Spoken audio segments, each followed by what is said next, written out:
not exactly the newest news, because if I was reporting on something that was a recent happening, it'd be me exhibiting an uncharacteristically quick turnaround on video content. For those of you that might be a little late to the party, the current to-date filmography of Neil Breen is now available on archive.org, in a move I completely, without irony, endorse. All media deserves archiving. For a lot of you, this might be the reason why you choose to take the plunge on finally watching one of the works of a filmmaker that has gone down in recent history with, some strange fame. What? To you, I say, good luck!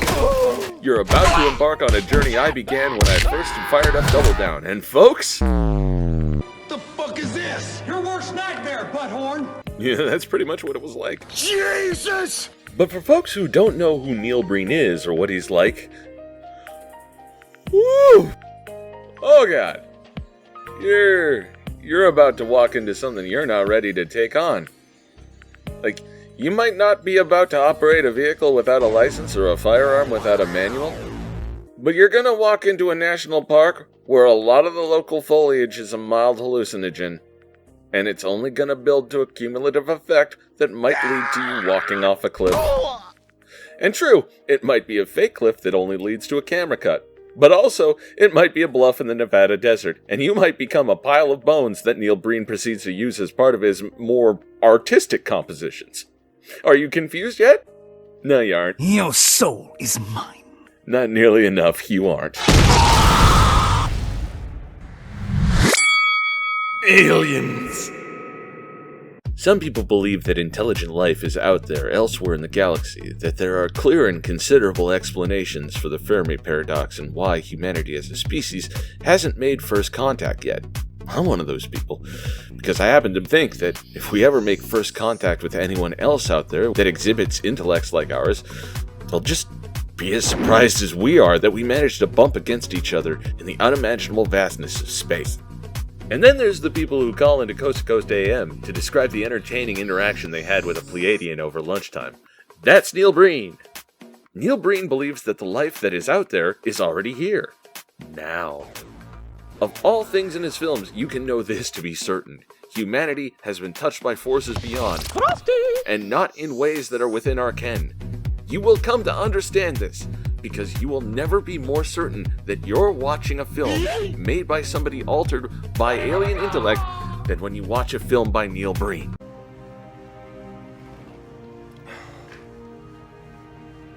I can't believe you committed suicide.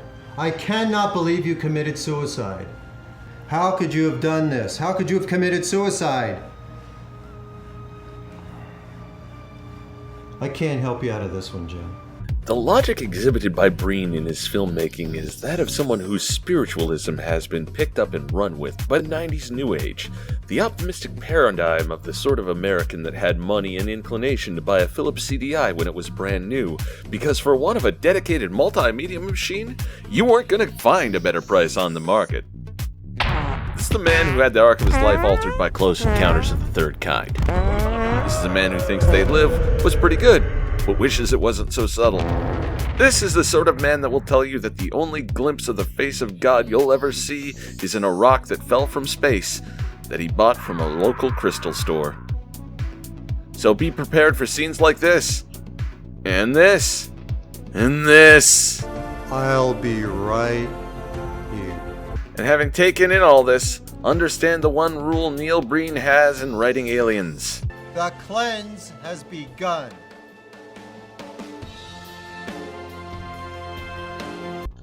Because in The Alien, Neil Breen sees our future better selves, an idealized version of humanity.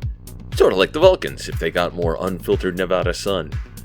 Gone from our lives will be the pettiness of our day-to-day, our annoyances with the various failure states we encounter as part of late capitalism.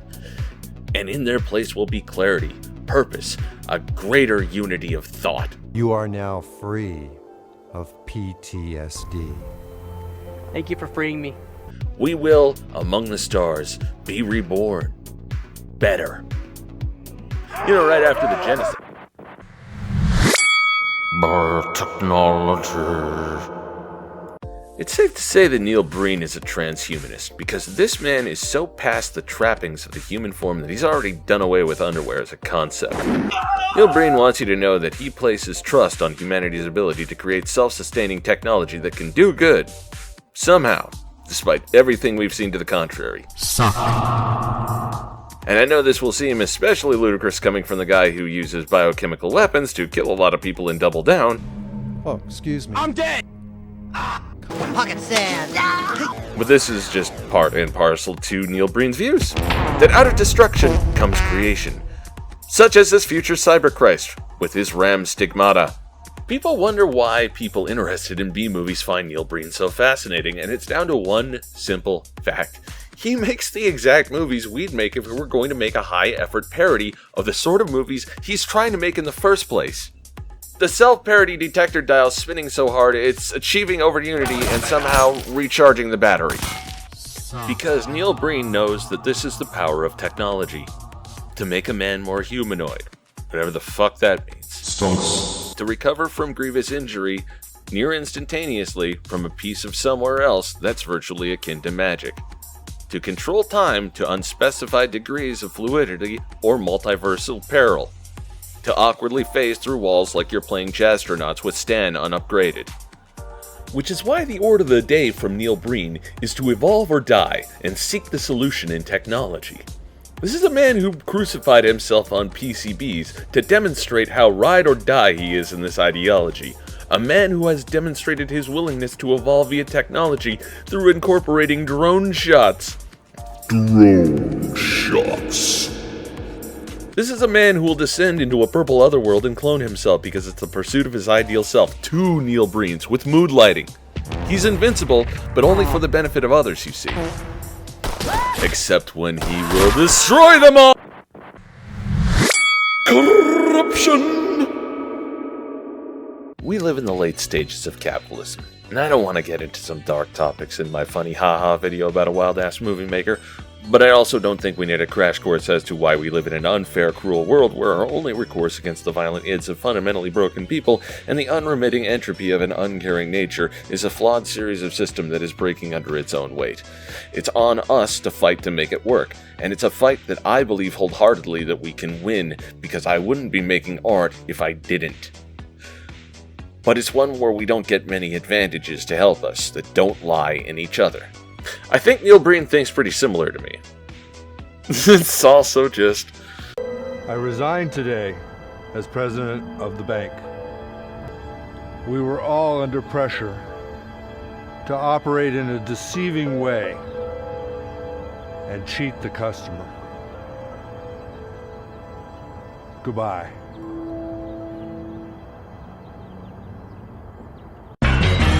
Fatality. Neil Breen's exposition is prose that will make it concrete in your mind that the middle name of Jesus Christ is profanity. This is fitting, because he also believes in the inherent invincibility of truth as a concept. As though people who weren't on the right side of history didn't also plot amongst themselves in hidden backrooms and make deals amongst themselves. Yeah, that does sound shady, but it's also just... God damn it, does it sound so trite to say this, but I am theoretically debating Neil Breen's worldview, so just give me this, motherfuckers. I am begging you. Terrorists to some are freedom fighters to others. But then to Neil Breen, this...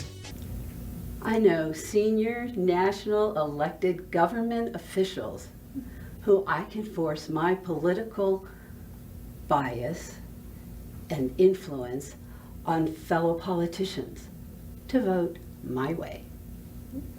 For a payoff, of course. Isn't that corrupt? is only how the evils of the world come to fruition. Because to Neil Breen, if it can be destroyed by the truth, it deserves to be destroyed by the truth. And in Neil Breen's world, truth is a green screen explosion asset destroying a PNG of a mansion. But wait, you ask, doesn't technology come from society? From money earmarked by governments or made out of capital of major corporations for the supposed purposes of driving innovation, but frequently only producing semi-useful to totally useless products made out of either military industrial graft or the whims of society's wealthiest people? Aren't tech company billionaires amongst some of the most ruthless and inhuman people on the planet as we know them today? Look, don't worry about it. The truly evil always assert themselves as such. This is for the politicians. This is for the stockbrokers. Pimps. Bankers. The CEO. And Neil Breen's got the solution to that problem.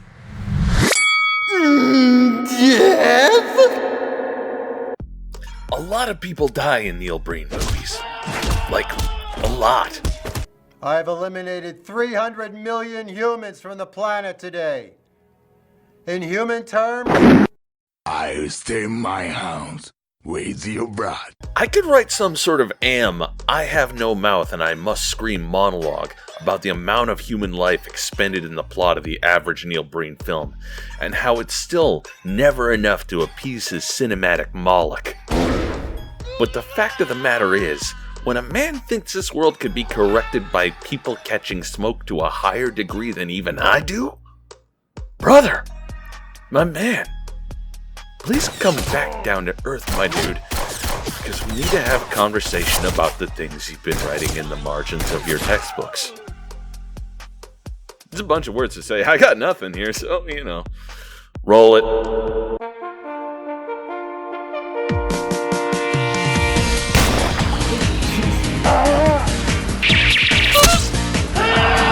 Except send you back to the people in a body bag. This guy's a nut. Just another parasite. Yo, you're gonna die!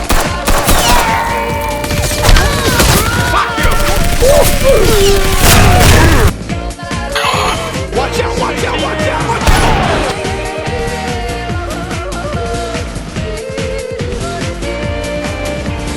And you, sir, are you waiting to receive my limp penis? Okay, get your hands.